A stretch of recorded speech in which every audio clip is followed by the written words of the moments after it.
Ég ætla ekki að fjalla með mér þessi Henderson, þó að hann sé þarna upp á skjánum.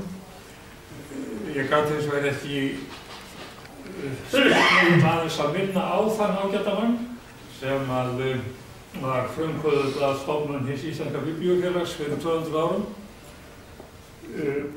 Þetta er maðurinn, kom hingað rétt tæplega 30, hafði vígst til kristniboðsstarfa á Indlandi en komst aldrei þangað svo að hann ásamt félaga sínum fór Norðurlöndin og kynnti biblíuhreyfinguna og stundaði heimatrúboð. Hingað kom hann svo 1814 og var þá búinn að senda á undan sér á einar 14 hafnir á Íslandi, bæði Biblíu og Nýja testamenti, til sölu og til gjafa líka, því hann fór svolítið eftir hvort að fólk ætti fyrir Biblíunni eða ekki. Þeir sem ekki átti fyrir það fengar hann gefins en hinn borguðu.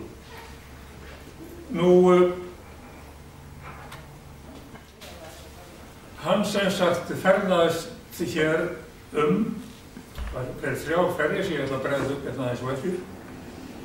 Og hann flutti með sér, þar að segja, og þá var ég að telja með það sem hann var búinn að senda á undan sér, 4055 eintök af Biblíunni og 6634 eintök af Nýja testamentinu. Og þjóðin var þá aðeins 47 ára.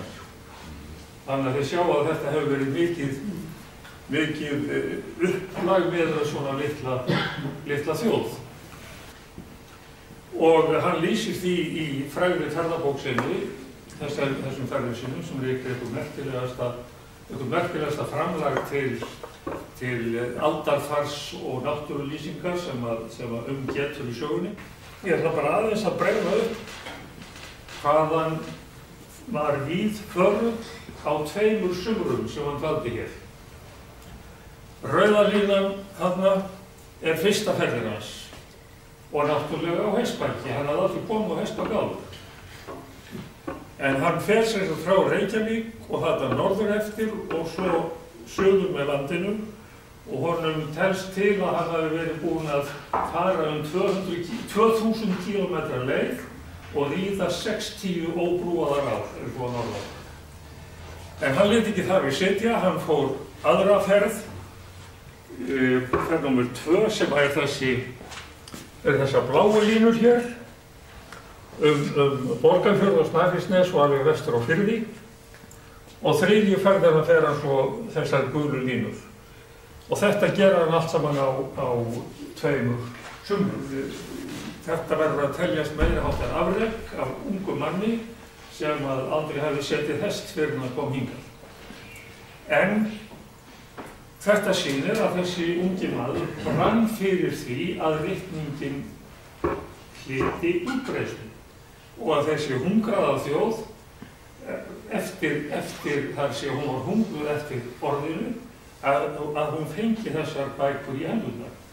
Og svo var skorturinn mikill að kirkjan í Grímsey átti ekki Biblíu.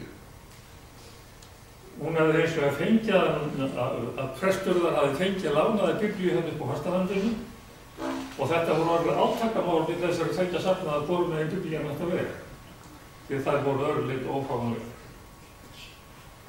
Nú liggja haugar af Biblíum á lager útgáfunnar, JKV, og í bókahillum bókaverslananna og seljast drennt.